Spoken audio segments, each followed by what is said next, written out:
It's Wednesday in South Carolina. Welcome to the Touchdowns 5 Points podcast presented by Harrison Williamson Cross Country Mortgage. We are the Dugas brothers. He is Thomas. I am Beck. And we have a fun episode today to share with Gamecock fans. I started thinking about something, Thomas, when I saw a tweet the other day about our record since January 1st, 2025 in the three major men's sports. And it's pretty atrocious. And I was like, wow, we really might be living through the worst time in Gamecock athletics. And I got to thinking, started bringing up some childhood trauma and these memories of growing up, and it felt like we never won the game that mattered, and a lot of tears and emotions that we went through as children watching the Gamecocks. And I wanted to compare our childhood era with I kind of wanted to separate the eras, childhood, pre-college, and then college and beyond into current day. Broke it up that way because we do represent, our life is pretty much the modern era of South Carolina athletics. You were born in 1992. I was born in 93. We joined the SEC in 92. So all we know all our life is South Carolina in the SEC. None of the the pre SEC independent days or the ACC days that preceded us. And so I wanted to see what it would look like comparing eras, and I wanted to talk about it with you and tell some stories about the highs and lows of each era and going through the raw data. But for this exercise, I trimmed off a few seasons. We started with the 1996 football season. Even though we were alive before 1996, we still probably attended a few games in that 94-95 season. As you as a toddler and me still in diapers, dad probably having to change the diaper, while we were during a timeout or something while we were in Willie B. But we started off with 96 football season, and that's going to take us through the first era is going to take us through the 2011 baseball season. And then you started college in fall of 2011. So that's going to be our, college era into present day. So let's take a look at the raw data for all these Gamecock fans out there. It's interesting too, Thomas, because when we got to college, you start meeting people and that never were Gamecock fans growing up. And so they started their Gamecock journey in that point in our lives and so they're going to resonate with the college and post-college current day era. And then you have, your lifelong Gamecock fans that'll resonate with everything. And it'll be interesting to compare these eras, and I'm excited to do it and talk with you about it. So let's pull up for the viewers there on YouTube. Let's get the raw data here on the screen. Right off the bat, Thomas, what jumps out to you looking at these numbers, the raw data? It is kind of surprising how close it is. You kind of felt like growing up we were much worse than the college era in football, at least. But it's actually a lot closer than I expected it to be. The college era is still much better in football. We've been relatively average in basketball for this entire exercise. Baseball is much better in the front half, but I think everyone would have expected that. You get most of Ray Tanner's tenure as head coach in the first half, and then everything that's happened since in the second half. My freshman year in college is kind of the cutoff for when baseball was peaking, and then when football really started to peak under Spurrier. But yeah, it's pretty when you total everything up and you look at it, it really is kind of disappointing in every sport, in every era. What I would say is the overall consensus, just off the raw numbers. Yeah, I mean, this is also a warning shot to Jeremiah Donati. Look at what we've been through in our life. Can we please, starting with the 2026 football season, get this ship corrected and find some success in the big three, maybe call it the big one, football, and then 2 and 3 as basketball and baseball. But yeah, Let me ask you this, Beck. Did we win the CarQuest Bowl in '95? we won the CarQuest Bowl in '95. That is not included Okay. in the childhood bowl record. So Um, the three bowl wins from '96 to 2010, that's the two Outback Bowls against Ohio State, and then is the third one that win we had against, wasn't it Houston? It was like kind of a yes, shootout. Liberty Bowl. Liberty Case Bowl. Keenum Okay. in Yeah. Houston, Liberty Bowl. That Kenny was actually McKinley had a big game. that was a very fun game to watch. Yes. But yeah, I'll say this, as bleak as these numbers are, um, and it's kind of demoralizing to think about it from the standpoint of, Carolina fans that are dad's age or older, because, you and I, we have witnessed, I think, so based off of this, South Carolina has 11 bowl victories, and 10 of those have come in our lifetime. So we have seen just about everything good that's happened to football. I mean, we didn't get to see George win the Heisman or the Black Magic season, but most of what has gone right in football, we've been a part of. We've gotten to witness. We got to see the Final Four run in basketball in 2017, and that's fresh on our minds. We did win a regular season SEC championship in our lifetimes in '97, but I don't really remember that. So, and then I do vividly remember the national championship runs in baseball, but I didn't really follow baseball as closely throughout our childhood when we were really good under Ray. Like, I can't appreciate it maybe as much as other people my age that followed baseball closer back then. But yeah, I mean, it is what Yeah. it is. We could definitely fill multiple episodes in the off season just talking about near losses, heartbreakers, stuff of that nature. But looking at this in graph form, you got to think we can do better in the next 15 years. Well, and the interesting thing too in football, our childhood era is marred by the 21 game losing streak. 10 to end the season in '98, and then we went 0-11 in '99. So we were really, in our childhood, we were a 6-win average kind of team, 7-win average kind of team.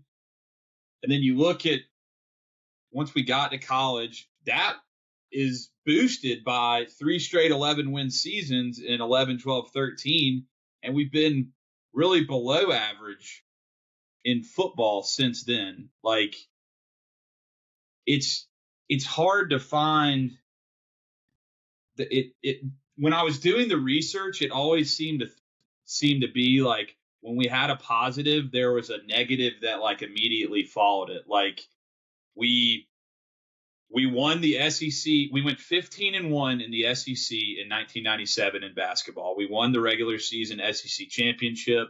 We didn't win the SEC tournament, but we were a 2 seed in March Madness, and we fucking lost to Coppin State. We were the first 2 seed to ever lose to a 15 seed in March Madness. That is like being a Carolina fan in a nutshell. Like, holy shit, we got it. Our team's humming, 2 seed. Let's make a run. Then we go and we lose to Coppin State. And like, you look at the streak that against Clemson that what started when we were in high school and went through our first few years of college, and we 5-bomb Clemson, and everyone's la la la. Like, you kind of forgot about that. We really got screwed those 3 years when we went 11-2. We never played in an SEC championship. We never played in a BCS bowl. If the 12-team playoff would have existed, we would have been in the playoff all 3 times. I guarantee we probably would have won the national championship 1 out of those 3 years. That's how good those teams were. But history looks back on them with little to no recognition other than that they won 11 games because we always lost the wrong game. Right. It's like, how can we, the 3 greatest seasons in our football history, we are in college during them. And still looking back, it's like, wow, like there were some great memories, don't get me wrong, but like we don't have the trophy case, or we don't have the recognition for those 3 seasons that we probably should. And so that was the big theme that I found in my research of this, was that there always seemed to be like, it's like, all right, this is great, but there's always a but to it. That does give me a good idea of, we could do an episode where you get the power to flip one of those losses from 2011, 2012, or 2013 to a win, hypothetically, and you make your case as to why you would change that one versus one of the other seasons, and just imagine what would have been had we got that win instead of losing that game. Yeah. But and another thing for me, when you split the eras this way, I mean, yeah, we're better in football in the college era, both an overall record, SEC record, bowl record. Our record against Clemson, because you split the streak in half, is relatively the same. But in football specifically, the biggest difference in pre-college and post-college, yeah, we had our best seasons, in the college era, but we've also had to live through 2 Clemson national championships and 2 Georgia national championships, which I would imagine that most South Carolina fans would consider those teams to be 2 of our biggest rivals. I mean, I personally hate Tennessee more than Georgia, but I know enough Georgia fans that them winning the 2 national championships has really stung. Because it's like growing up, yeah, Clemson had a national championship in the 80s. Georgia had a national championship in the 80s.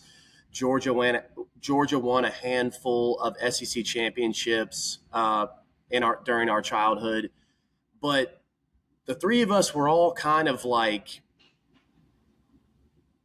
average programs. Like Clemson and Georgia were both better programs than us throughout our childhood, but they were not elite at that time. You know, the best teams in the SEC during our childhood were, you know, some combination of Florida, Alabama, LSU, even Auburn.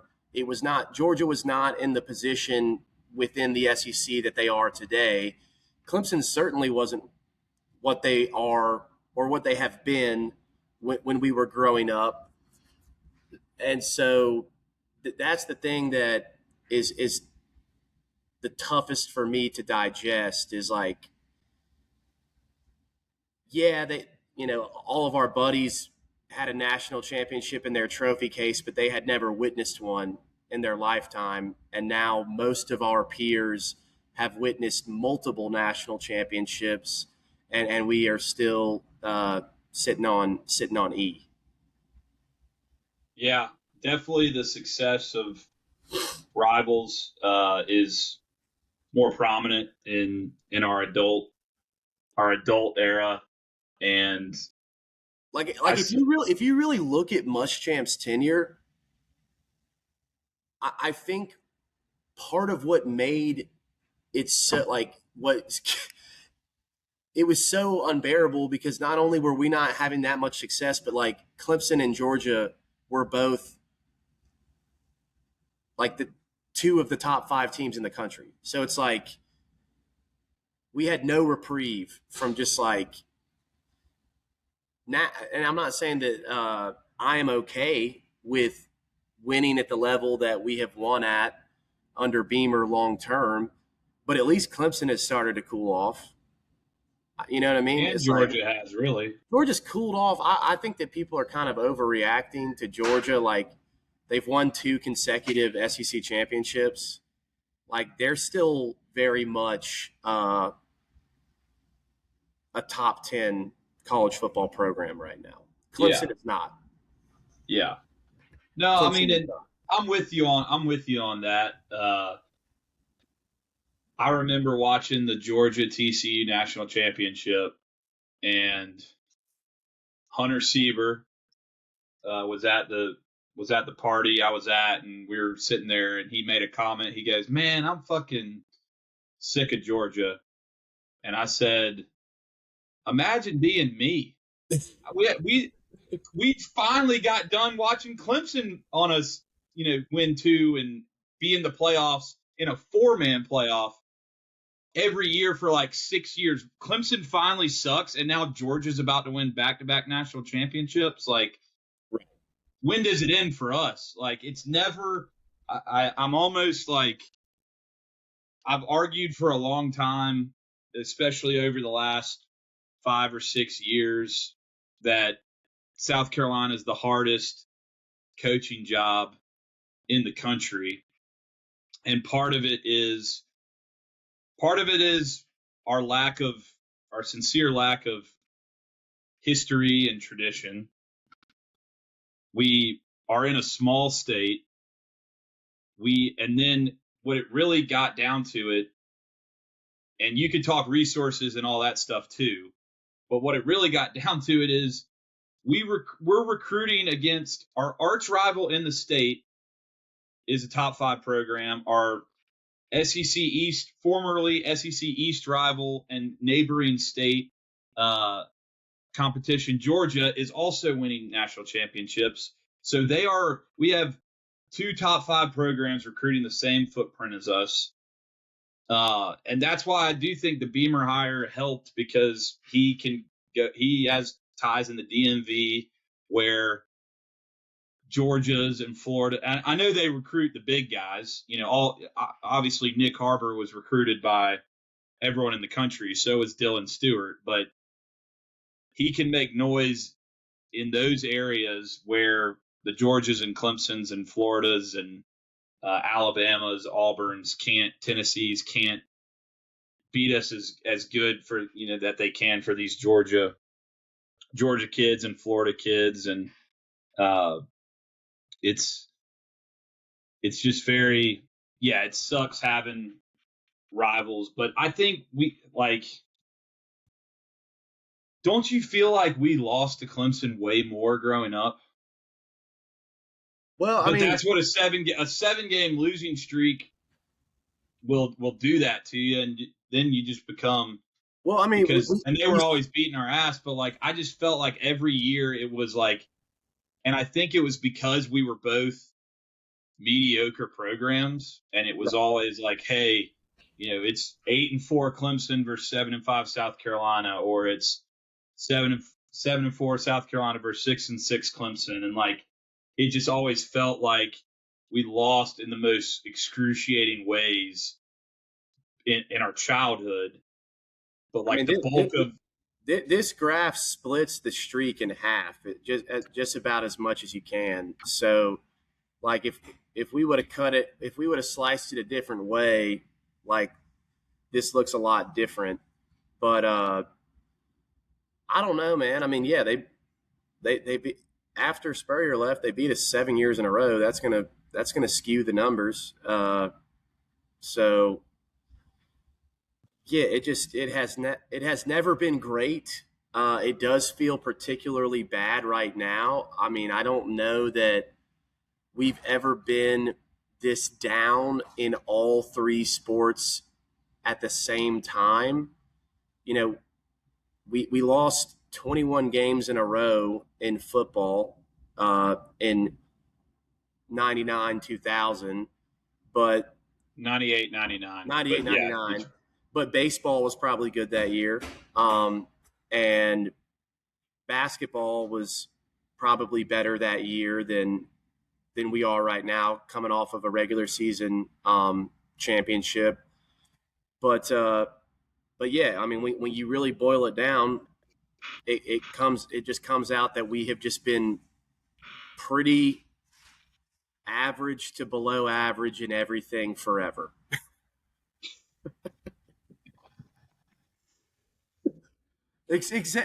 Outside of the Final Four, baseball.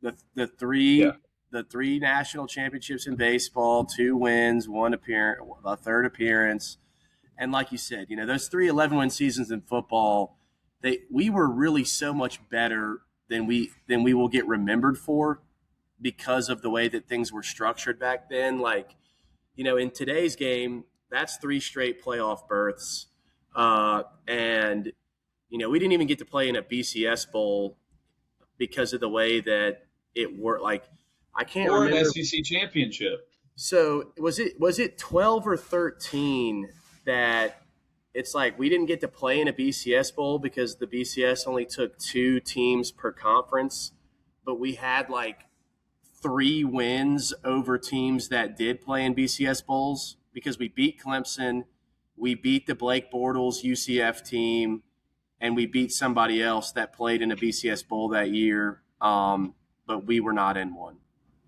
Yeah, 13 we finished number 4 in the country. I don't know. 12 we got screwed.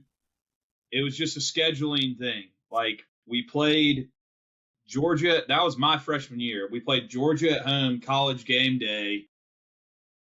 Electric, beat them 35-7.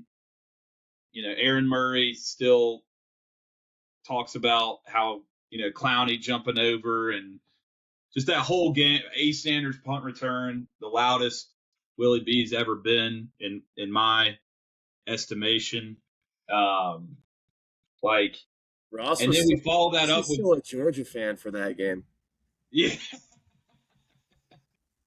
See, that's why it's interesting. That's why it's interesting to compare eras too. And obviously, we span our whole life being Gamecocks, but like, if you condense this down, really, everything good happened in an 8-year window. I mean, we win the national championship in the 2010 baseball season and the 2011 baseball season. So let's just start with the 2010 baseball season. We win the national championship. That fall, we win the East. We beat, we go to the SEC championship, our only appearance. Now, The SEC again. The theme of the fucking discussion. For every good thing, there's two bad things. We win the East, but then we get blown out by Auburn in the SEC championship. We lose to Florida State in the Peach Bowl. Lattimore got his head torn off in that game. But starting in that 2010 baseball season, then you look at, basketball was still pretty shitty, but we win back-to-back national championships, go 11 wins in 2011, 11 wins in 2012. Our 2012 baseball team makes it to the College World Series final. That was Ray Tanner's last year. 2013, we win 11 games again. 2014 football was okay. We beat Georgia that season. And that was an awesome game. That was about the highlight of the year for that team. And then we get the 2017 Final Four in basketball. So you basically the 2010 baseball season to the 2017 basketball season. That stretch is where almost everything amazing happened. Yeah. We haven't really done shit in any sport since the Final Four run. Baseball's been changing coaches and been underperforming. Football, we had 2024 in football, but we followed that up with 4-8 last year. I would say we haven't done anything on a national level since the Final Four run in 2017, but I mean the 63-38 game against Tennessee is one of my favorite wins of all time because I hate Tennessee, but also just the nature of that game was awesome. Beamer has not done anything that it rivals what Spurrier did from a team standpoint. But some of the wins would rank in my top 15 or 20 favorite wins of all time, just because of who they were against and how the games played out. Yeah. But yeah, I mean, nothing that anyone who isn't a South Carolina fan would know about since 2017, really. Yeah. What would you say? And we don't have to go too detailed because we could probably do another segment on, favorite games and, what would you say are your three? Give me 3 highs from each era and 3 lows from each era. Okay. Childhood highlights for me. That's going to be, I'm going to say, winning the Outback Bowl that we attended. We won it 2 years in a row. I cannot remember if we went to the first or the second one, but we were in the stadium for one of those wins, and we sat in the upper deck, and they had the Carolina band up there with us, and they never came back after halftime. I don't know if you remember that. So we had a band-sized section to ourselves in the second half. So I gotta throw that in there. One of my favorite games of all time that I don't know if people really talk about enough because it gets overshadowed by the one in 2010. But we beat Alabama with Phil Petty 37-36. Yep. That was one in of Tuscaloosa. I thought it was that in Columbia? I think it was in Columbia. Because I think you went to that game and I couldn't. We beat them twice with Lou Holtz, once in Tuscaloosa, but the one I'm talking about, I believe, was in Columbia. Yeah. And then my third highlight of was the Jad Dean wide left in the childhood era. Yeah, that was 06. Yeah, so I'm gonna go Jad Dean wide left. We were there for that one. Got to have a win over Clemson in the highlights somewhere. But those are going to be the three from my childhood, just off the top of my head. Not really doing a ton of research on it. Those are just the first three that came to mind. College era is going to be tougher. I'm going to throw the Final Four run in there just because it was awesome, and it really, I wasn't paying enough attention to the team going into that tournament just because it had been so long since we had won a tournament game, and Duke was such like a favorite to make a deep run that year because of who they had and because of who they were. That like when I saw that we had them in our bracket and we were going to have to see them, I was like, well, maybe we'll win one game. But after we upset Duke, like just the run after that was just incredible. So I got to include that. I'm gonna say. Well, you mentioned the Tennessee game in 2022. Yeah, but I mean, I don't know if that would be top three for me. I'm gonna say the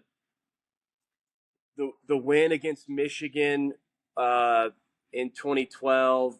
You know, you have the hit in that game, but then like you have Dylan Thompson coming off the bench when Shaw got banged up and throwing the go ahead touchdown to Ace Sanders. That was just a crazy game.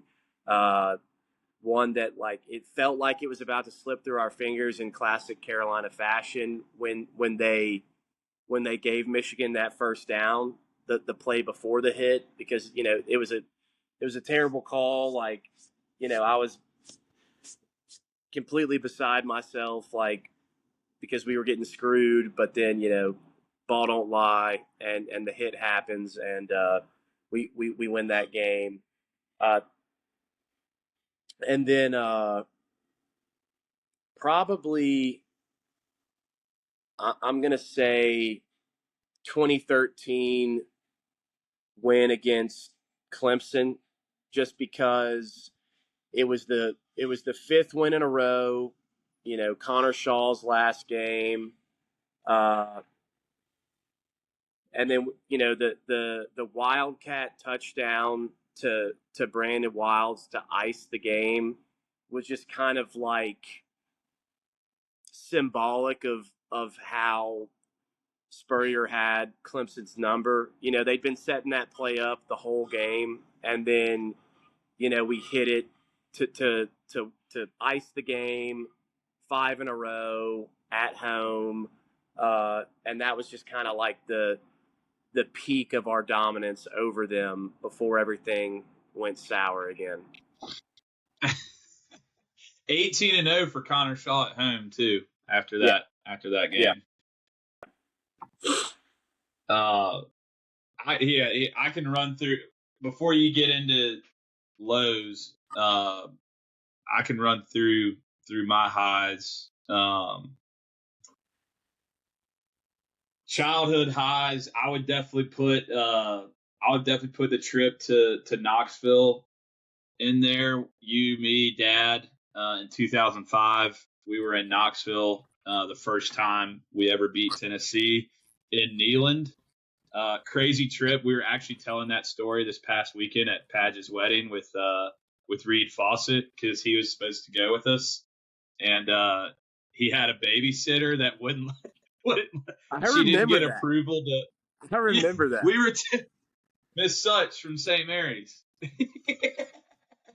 She didn't get approval to let Reed do anything, and so like he couldn't even go with, even though Dad was like, yeah, I'm Mr. Dugas. You can trust me with Reed. And she wouldn't let Reed go. So the three of us went up to Knoxville, and I mean that's the one. I haven't been in Neyland Stadium since then, but I remember everyone talks about how they cram so many people in there. But it was you, me, and Dad. We were 12 and 13 at the time, 12 and 11 at the time, and we had 4 tickets, and we still barely fit the Right. three of us in those 4 seats. It was crazy, and that was an awesome game. Sidney Rice is a goat. He had um, 2 touchdowns, I believe, and Blake Can I Mitchell, and can we. I say something? It's not going to make it doesn't make my highlights, but you just bringing that game up reminds me of that season, and the when we beat Florida that same year, I believe it was Yeah. the first time we had beat Florida in like 50 years. So they were Carolina Yep. fans that were well into their 40s, 50s, or 60s that had never witnessed a win over Florida. And they were like grown men in the upper deck, like weeping. I remember, like, I don't think that makes my highlights, but it Well, definitely is a vivid memory of mine and from that the shit was childhood. awesome because, yeah, and that shit was awesome because it was Spurrier's first game against Florida Yes. as South Carolina's coach. Yes. And I remember that the whole student section was doing the Gator Chomp, and God, Chris Tucker. Remember the defensive tackle? He intercepted Chris Leak Yes. early in the game. He did Yes. the Chris Berman rumbling, bumbling, stumbling down the Yes. sideline and like got his knees clipped right before he could score. Yes, that was an awesome game. Yeah, that 2005 season was Spurrier's first year. We I think we went like 7-5, but had a lot of fun wins that Yes. year. You know, at Tennessee, Florida. Um, I'm gonna throw another one of my highlight. The Jad Dean game was awesome. Um, I mean, I almost want to throw the New Mexico State game in when we broke the streak because I remember vividly we were walking out of that game like the students rushed the field, tore the goalpost down. I mean, that'd be crazy to be a junior at Carolina that year and you hadn't seen a win since the first game of your freshman year, and it Right. was your junior year. Uh, and so I remember we were walking out of Willie B, and students walked by carrying the goalpost, and that was um, that was a fun game, and kind of the first like I think I would have been 7 or about to turn 7. So you're kind of getting a grasp of like your surroundings and the environment and stuff like that. And then probably childhood. I mean, I'll probably say when we beat Florida to win the East. And that, like, Andre DeBose took back the opening kickoff. And I'm like, holy fuck. Like, they're about to whoop our ass. Like we never win in the swamp. Like so many bad memories in the swamp. And we just Lattimore and Garcia and the defense played great, and we just dominated that game after the opening kickoff. And I remember I was with Graham Mulliken because I would have been a junior in high school. No, I would have been You were a a junior in sophomore. high school. Y'all were seniors.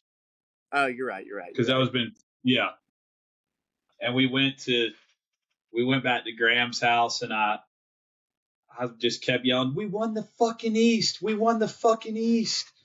Woke up his mom, like we were drinking beers in his living room, like, oh, that was a good one too. Didn't y'all Um, TP a bunch of people, like TP people's houses that night too? Shit, we could have, yeah. The celebration got out of hand. We probably shouldn't have been doing what we were doing, but statute of limitations, right? Yeah. That was long enough ago.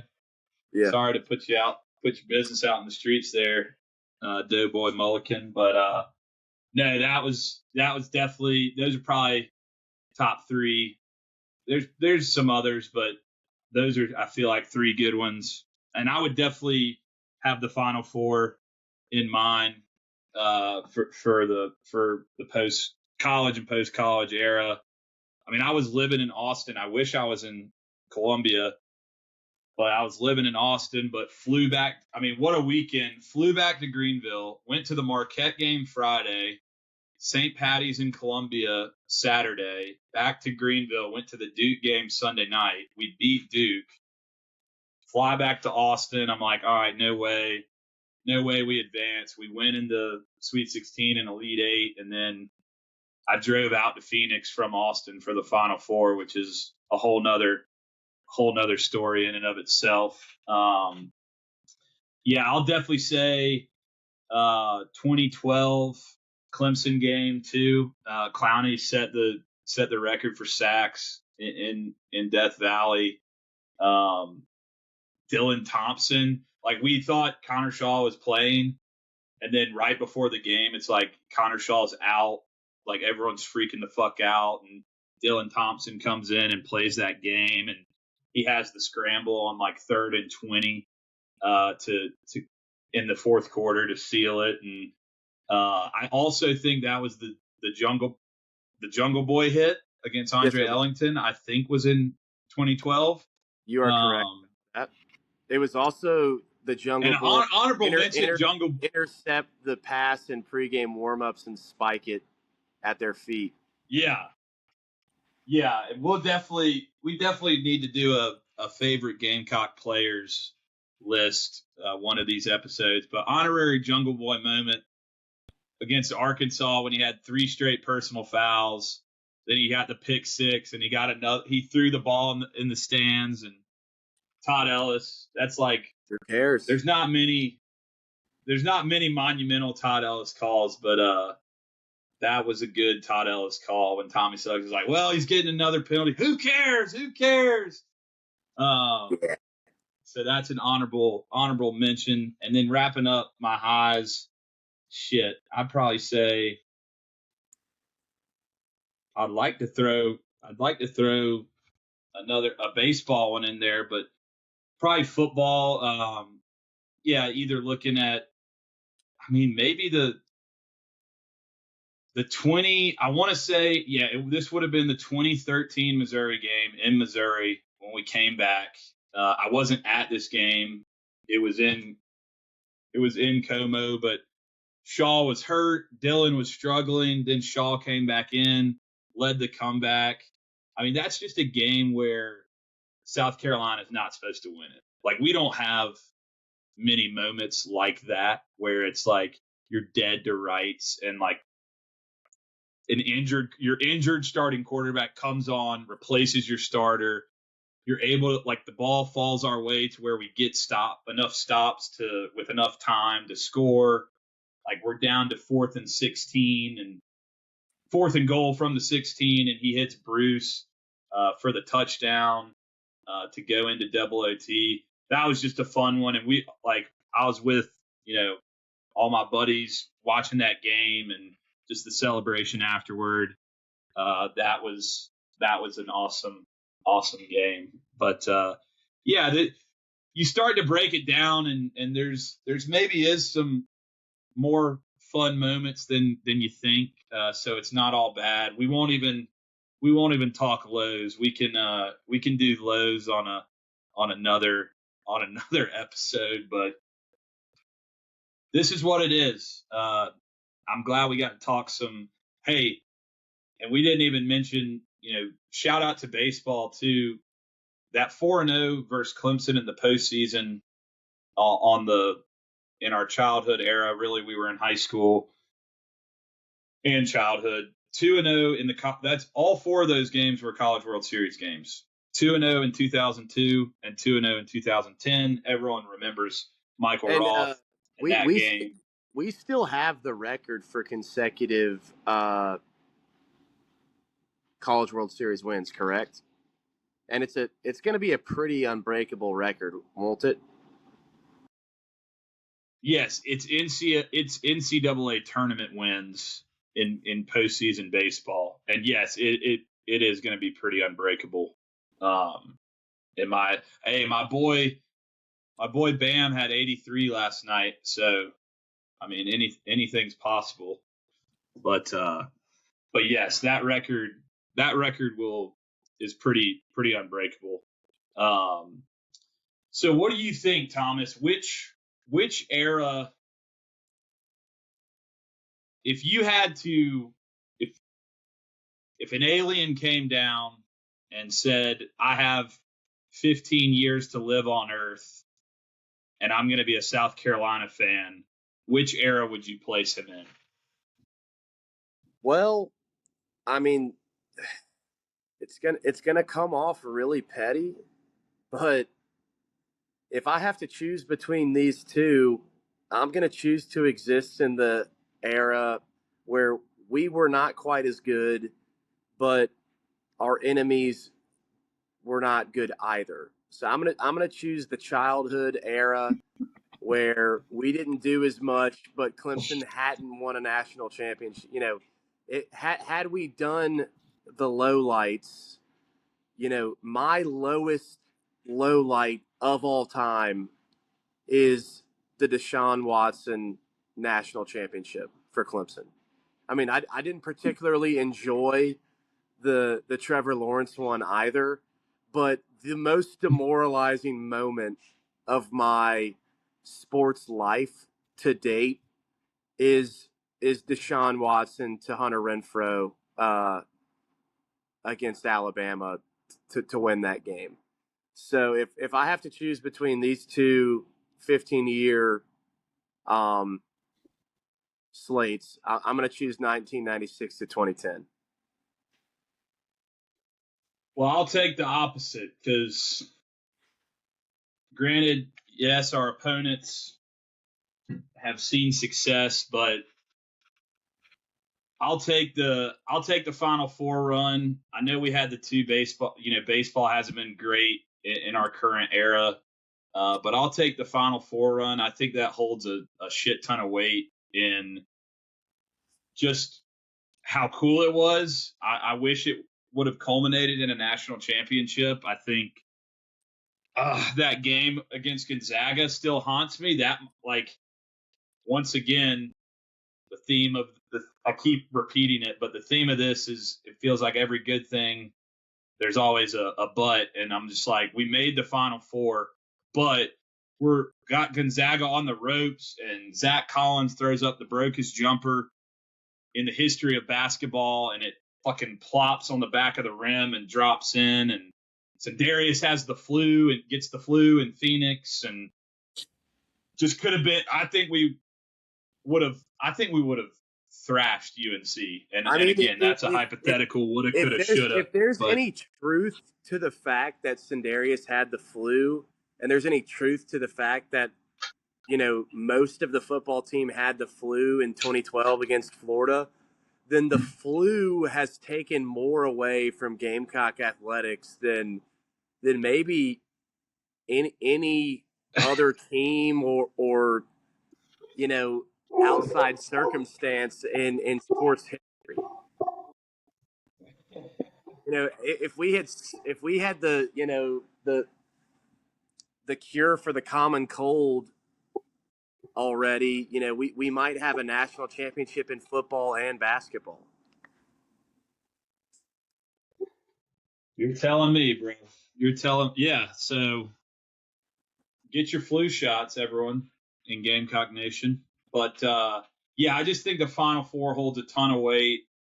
I mean, the 3 years of 11 win. I mean, not wit not witnessing a home loss for 3 seasons was fucking sick. Like Yeah, Connor Shaw, 18-0 at home is so underrated in his legacy. I know people bring it up, but like the fact that and big wins too. Like it wasn't just a joke of a schedule that he was playing, but I got to take 2011 football season and beyond. I know we're in dire straits right now, and our quick little tidbit at the end of the episode: Jeremiah Donati put out a fucking press release. Basically, he put out a formal notice that Lamont Paris is coming back. Well, We have and talked. I want We to agree with this decision. I want to. I think we should break down our thoughts about that on the next episode when we cover the outcome of the men's SEC tournament. We play tonight at 9:30. So whether we're one and done or we go on a little run, we'll know one way or the other on Sunday. And I do want to touch on whatever that is, in addition to Donati's decision to keep Lamont for next year in the next episode, so we can both cover it more in depth. But the last thing I'll say about which era I chose and which era you chose, I got to lean heavily on that meme of the guy in the yearbook where his quote was, "It's not enough that I have success. I want my enemies to fail as well." Yeah, And I love that one. at the end of the day, I just can't live with Clemson and Georgia having national championships. So if I had to pick an era, I'm picking the era where they're failing as well. Fair enough. Fair enough. Yeah, we'll definitely talk Lamont on Sunday. Also, Paw, he's a dead man walking. We lost to the Citadel last night. Shout out, So we lost to Citadel. Last night. good shit, Paw. So I think we'll talk about it on Sunday. But this was fun. Hope everyone enjoyed listening to this. Hope it brought up some memories for lifelong Gamecock fans, for Gamecock fans that attended USC and became fans whenever they enrolled at the university. It is what it is, but we need to get better, and hopefully it starts 2026. And when we're doing this podcast in 15 years, in 2041, the era from now until then blows this shit out of the water. So go over to YouTube and subscribe. Also Spotify and Apple if you listen there. Please subscribe. You can follow us on Twitter, Instagram, and TikTok. And we appreciate everyone who listens, as always. Shout out to the Cajun Cousins. My flag stayed up again for the whole episode, second straight episode. So shout out to the boys at Cajun Cousins. Shout out to Harrison Williamson, Cross Country Mortgage. And we appreciate everyone listening. As always, go Cox. Go Cox.